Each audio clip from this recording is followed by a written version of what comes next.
everyone, my name is Wing and I just wing it, and welcome to my channel. In today's video we are going to talk about my new favorite lens, which is the Sigma 24-70 f2.8 art lens DG-DN, which is remade for mirrorless cameras.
So this lens is Sigma's Art series lenses, which is prestigious for professional work, and it's very comparable to the G Master lens from Sony, and for the half of the price. So this lens is mostly made with metal construction and some rubber.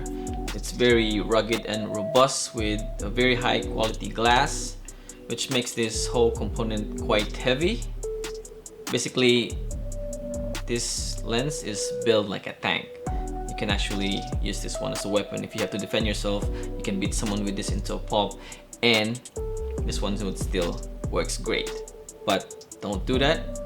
Only use it for emergency if you need to defend yourself from someone who's gonna try to attack you. You can just pull this out of your bag and boom! Don't just...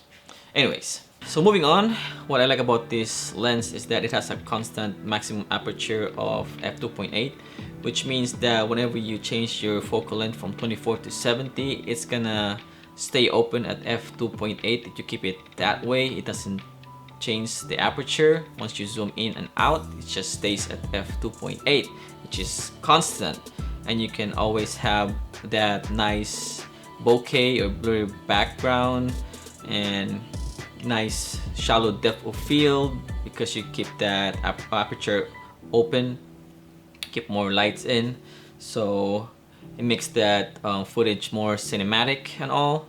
So yeah, and also this lens, if you want to put some indie filters, the filter thread of this front element, it has 82mm.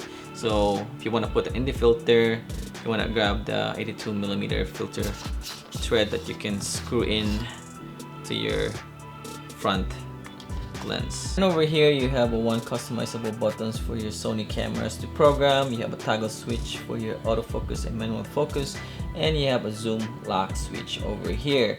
Now speaking of zoom, I just wish that this lens would have the internal zoom so it does not change the physicality, and this would be great for your gimbal use and all that stuff, like the Sony 18-105, which is just an internal zoom, so no physicality will change, unlike this one. But still, I just still love this lens. It has a minimum focus distance of 0.37 centimeters, so you can really get close to your subject and get that kind of like a macro shot, which is crazy. And actually be careful doing that, because you can actually really get close to your subject, especially when you're shooting a person, and that can get really awkward, you know, but who would do that? So when I use this lens on my Sony A7C, this is very nice quite very responsive, or has that fast auto focusing system, which is really great for video shoots. I'm loving this lens so far. It feels like native Sony lenses. So here's the question for this video. Who is this lens for, and why should you get this lens or buy this lens for yourself? Well, here's why. So 24 to 70 millimeter generally covers your basic focal length, especially when you're buying a lens for the first time. It covers your wide, your medium, and telephoto field of view. And this is a great asset for you in figuring out which focal length is your favorite before diving into prime lenses. And not only that, this kind of lens is really great and useful to a different situation, especially when you're running and gunning and you're shooting a wedding or live events, concerts, such and such.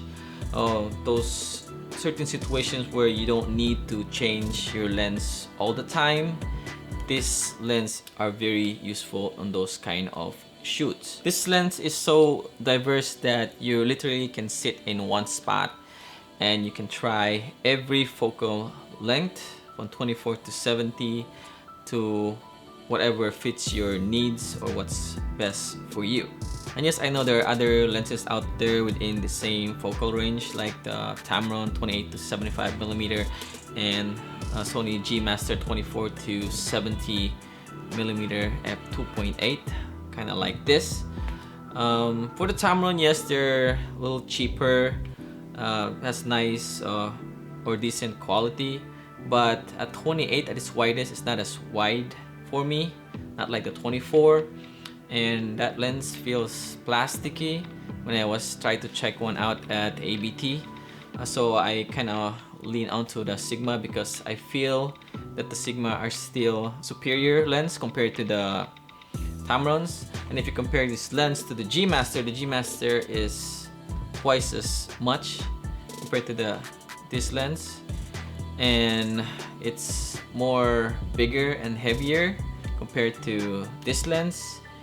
And the image quality comparing the G Master and this lens are barely noticeable unless you're nitpicking it. So I find this lens in the middle of Tamron's and the G Master counterparts. So basically you have the quality and durability of a G Master and has an affordable price of a Tamron. So anyways, if you are looking for your first time full frame glass or all-around lens, I highly recommend this one. This lens is really great to have and I love it. But yes, here's a but. This lens, like I said earlier, it's quite heavy and it's not really ideal for traveling. Even with a setup like this with a Sony a7C, which is a compact size camera, you can still feel the weight on this setup.